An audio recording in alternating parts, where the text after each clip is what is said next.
Le débat de ce Smart Impact avec David Duccini, bonjour. Bonjour. Bienvenue, vous êtes le directeur général d'Origins.Earth. Et puis avec nous en duplex, en visioconférence, Michel Ramonet, qui est chercheur au CNRS et au laboratoire des sciences du climat et de l'environnement. Bienvenue à vous aussi. On va parler ensemble du projet européen EcoCities pour évaluer le bilan carbone des villes et des territoires. Allez, d'abord, un peu de présentation. C'est quoi Origins.Earth, David Duccini? Origins.Earth, c'est une start-up qui a été créée dans le monde des relations avec les collectivités de Suez pour répondre à des enjeux clairs, que comment accompagner les villes avec des nouvelles technologies pour devenir plus efficaces dans la réduction et donc dans leur trajectoire bas carbone. La science a fait beaucoup, oui. Il faut la mettre à disposition des collectivités. Oui. Donc vos clients sont vraiment les collectivités, les villes, les territoires? Nos clients sont les collectivités pour une raison très simple. Aujourd'hui, on le sait, 2% de la surface de la planète est occupée par des métropoles qui sont responsables des 70% des émissions.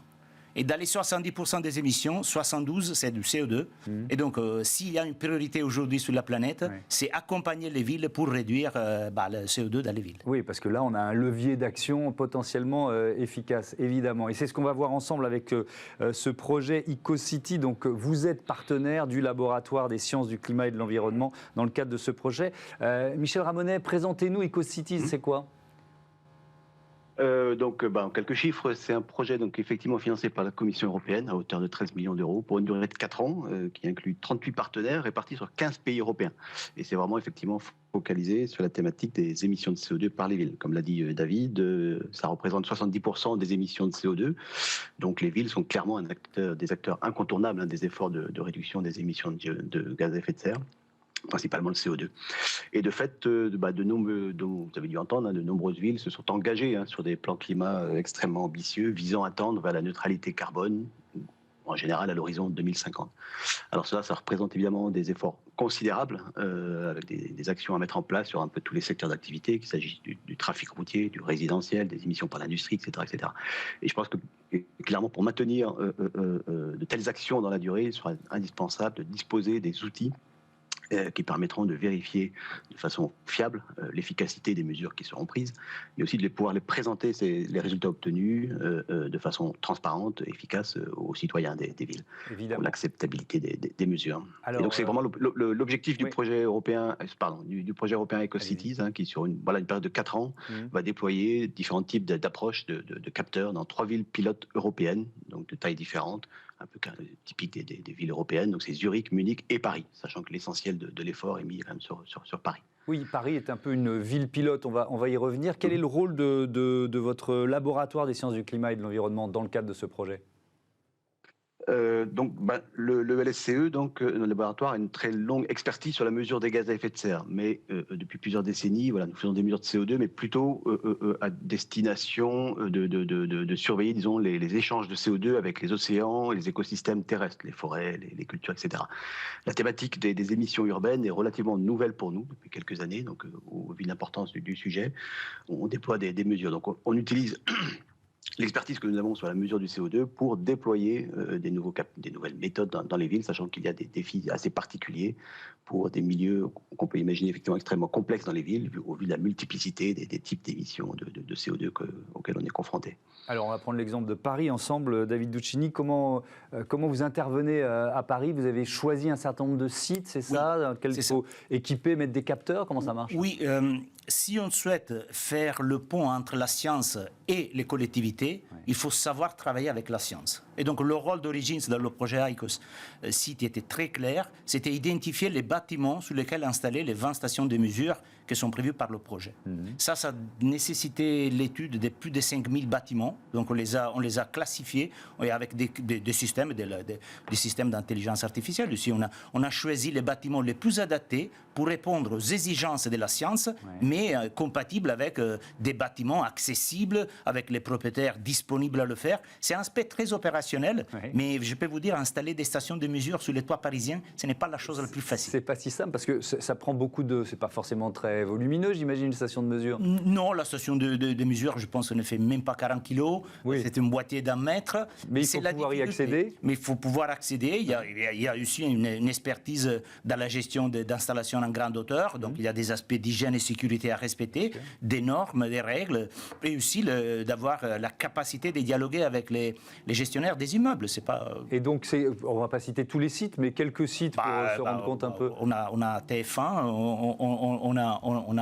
on a énormément de bâtiments, des hôpitaux, on est à côté de Montmartre, on est sous la ville sous la cité de la science, donc on a des bâtiments stratégiques. Et il fallait être Mais un peu partout dans Paris, il j'imagine. faut être éparpillé selon des critères qui sont définis par le monde scientifique. On est à hauteur de 30 mètres d'auteur, mais il faut être éparpillé selon une couverture et des ratios à respecter. Et donc, difficile de trouver les bâtiments dans les endroits à choisir. Après, il faut accompagner l'installation. Après, il faut réimpatrier la mesure pour la remettre à disposition des scientifiques. Donc, il y a des actes très métiers, des actes technologiques et des actes un peu plus scientifiques pour mettre à disposition la mesure. Et alors, on en est où aujourd'hui? Les bâtiments sont définis, équipés Les bâtiments sont entièrement identifiés et les uns après les autres, les installations progressent. On est presque à la globalité des installations sur les 20 stations qui vont additionner les 14 qui existent déjà, parce que nous, depuis déjà 5 ans, on travaille sous la mesure avec l'LSE pour assurer le suivi continu des émissions sur un vaste territoire qui couvre plus de 12 millions d'habitants. Ouais. On arrive depuis 5 ans à avoir la mesure chaque jour des émissions du territoire parisien. Et alors justement, Michel Ramonet, on va en faire quoi ensuite de ce... Donc on a bien compris que c'était un suivi en temps réel des émissions de gaz à effet de serre. Comment ces données vont-elles être utilisées ? Il faut savoir que les méthodes que l'on développe, elles reposent vraiment sur un trépied d'outils. D'une part, on a des inventaires d'émissions qui sont des informations statistiques sur la quantité de voitures qui circulent, sur la quantité d'énergie utilisée. C'est le premier volet. Le deuxième volet, c'est les observations atmosphériques dont on parle là. Et un troisième volet, c'est des modèles de circulation, des masses d'air, un peu comme les modèles météo, qui permettent de faire le lien entre les émissions à la surface des villes, donc de la ville, et ce que l'on observe. Et donc, ce qu'on veut, c'est vraiment avec un réseau. On pense qu'il faut vraiment un réseau dense, et donc on va surveiller en temps réel, comme vous dites, l'évolution des concentrations de CO2 au fur et à mesure qu'une masse d'air, par exemple, circule sur différents types de sources d'émissions, et avec l'idée de pouvoir caractériser ces sources. Et on va, dans le cas d'EcoCities, l'intérêt, c'est de déployer plusieurs méthodes. Je ne vais pas toutes les citer d'observation, mais par exemple, on veut voir qu'est-ce qui est plus efficace à budget constant entre déployer peu d'instruments finalement, mais très précis, 4-5 instruments extrêmement précis, ou un réseau dense de 40 capteurs, 10 fois plus dense, mais avec des instruments aussi 10 fois moins précis, mais 10 fois moins chers. Donc voilà, on développe différentes méthodes. L'autre objectif, c'est également d'avoir, au-delà des mesures de CO2, de mesurer d'autres composés qui sont co-émis avec le CO2. Par exemple, on a les oxydes d'azote qui sont émis principalement par la circulation automobile, par les voitures. Et donc, si on arrive à suivre comme ça une augmentation combinée du CO2 et des oxydes d'azote, on va pouvoir attribuer l'observation à ce secteur d'activité. Donc voilà, et donc il y a vraiment toute cette complexité pour essayer d'avoir des émissions des différents secteurs d'activité, sachant que la végétation aussi a un rôle dans le CO2, avec des échanges de CO2, donc il faut pouvoir faire le tri avec de nombreuses observations de CO2 et d'autres composés. Et là aussi, le lien, encore une fois, pour remonter aux émissions de surface, on a besoin de modèles de circulation des masses d'air, et là aussi, il y a des défis à relever pour pouvoir représenter la circulation spécifique dans les villes, avec des îlots de chaleur, des effets de canyon dans les villes pour guider les vents, etc. Donc voilà, il y a un certain nombre de défis à relever, à la fois sur la mesure et sur la modélisation. David Ducini, si on prend le recul par rapport à ce que vous avez déjà fait depuis plusieurs années, les villes ou les collectivités que vous accompagnez déjà, ça permet de prendre quelles décisions derrière ? Merci, ça c'est la bonne question. Pourquoi on fait ça ? On fait ça parce qu'à l'heure actuelle, on doit répondre à 3 besoins des villes. La première est de donner des informations récentes. Aujourd'hui, la plupart des villes en Europe, en France, comme en Italie, moi je suis italien, je connais bien mon pays, je connais bien la France, ils ont des données disponibles avec 2-3 ans de retard. Le deuxième problème, c'est un problème de précision. Aujourd'hui, il faut connaître c'est quoi les sources émissives. Est-ce qu'elle est liée au trafic? Est-ce qu'elle est liée au résidentiel? Quelles zones de la ville? Donc, c'est vraiment une question de disponibilité de la donnée, précision de la donnée et visualisation de la donnée. Les territoires, les villes sont responsables du pilotage de la trajectoire bas carbone, mais ils ont la main directe sur pas plus de 15% des Ils émissions. sont un peu à l'aveugle, pas tout à fait, mais pas loin. Il faut fédérer. Mais ils sont pas. Je pense qu'ils sont, surtout en France, ils travaillent plutôt bien, mais ils ont besoin des outils pour la nouvelle génération des plans climat, des informations récentes, des informations précises et des informations visibles pour fédérer tous les acteurs d'un territoire dans un projet commun. Donc il faut fédérer le résidentiel.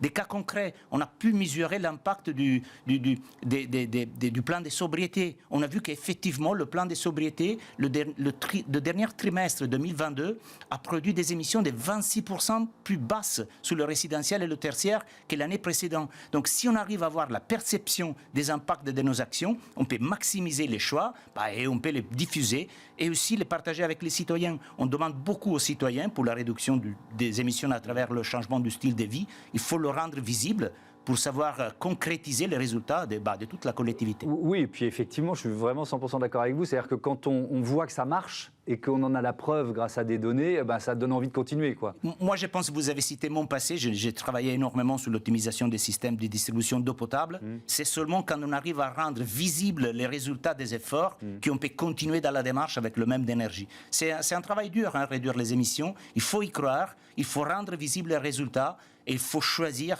nos batailles sur les priorités. La mesure est essentielle. Merci beaucoup. Merci à tous les deux. C'était passionnant de découvrir ce programme Ecocities. À bientôt sur Bismart. Voilà, c'est l'heure de notre rubrique consacrée aux startups. C'est parti.